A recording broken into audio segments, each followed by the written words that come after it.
For the past year, West Dearborn has grown accustomed to new sights and sounds. At the intersection of Michigan Avenue and Monroe Street, life is springing up.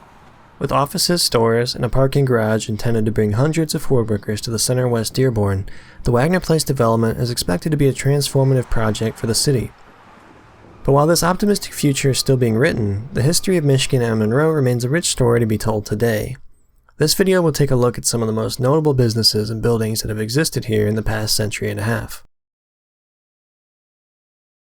On the northeast corner of the intersection is the Commandant's Quarters, which is the oldest building in Dearborn still remaining on its original site. It was built during the 1830s with the rest of the arsenal, and it closed in 1875. It served as the home for the 19 commandants who headed the U.S. Arsenal in Dearborn. Now, the arsenal was central to the development of early Dearborn, and it's fitting that Monroe Street, which runs right through the middle of what used to be the arsenal grounds, was once called Center Street. The commercial hub that Michigan Avenue has become dates back to these early days, as Michigan Avenue has always acted as the main artery of Dearborn's transportation system.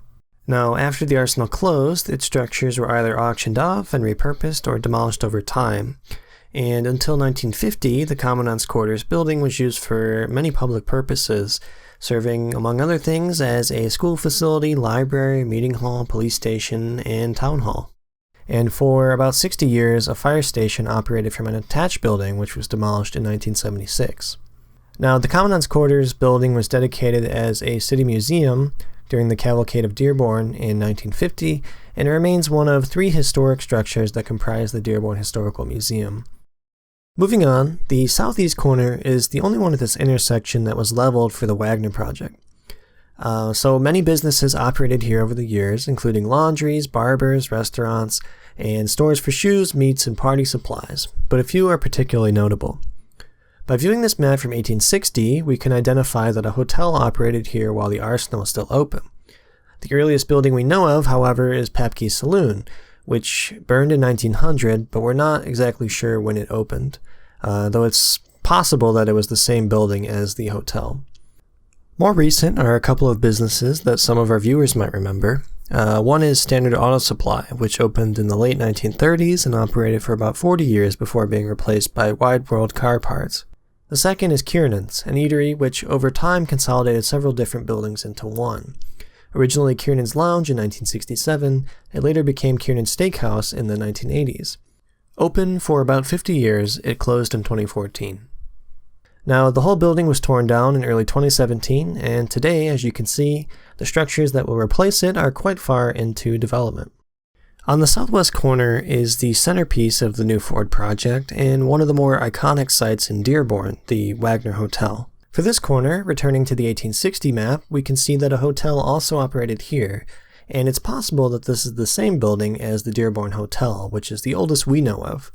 Now, when the Dearborn Hotel burned in 1896, the Wagner Hotel replaced it. Its ambition, material value, and artistry depicts how hotels could be a matter of town pride during this time.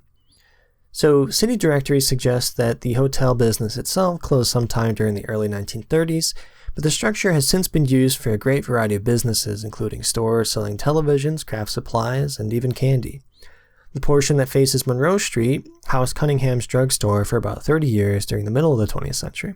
More recently, as you might remember, during the 90s and early 2000s, the store was used for 2 different bridal shops. Though the bottom floor has changed over time, the northern facade remains largely the same as it did 100 years ago. The tower continues to be a charming Dearborn landmark. Now finally, the northwest corner. When Papke's Saloon on the southeast corner burned in 1900, the owner started up again here with a new business, Papke's Sample Room, which was opened during the first decade of the 20th century.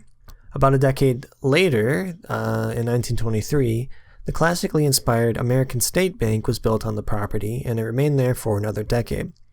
Now, at the end of the 1930s, it was replaced by another bank, the Manufacturers National Bank, which was open for a few years during World War II. It later moved a block west to a new location at Michigan and Mason, where it operated until the 90s, and now it is a Comerica Bank branch. Now, after manufacturers moved, the Michigan and Monroe lot was a drugstore for about a decade, but then, around 1960, a crowd favorite opened, Dearborn Music Shop. After about 50 years of business there, Dearborn Music moved to its new location a few blocks west, where it continues to operate. Today, an upscale fusion restaurant, Mint 29, exists in the old Dearborn Music building. One of the key lessons that the history of this intersection can teach is that, like Kiernan's restaurant spreading and developing into a multi-structure facility, like Manufacturers Bank or Dearborn Music seeking out better business only a few blocks away, or like the many shops that operated out of the Wagner building and ultimately closed, cities are a constant work in progress. Businesses open, move, and close.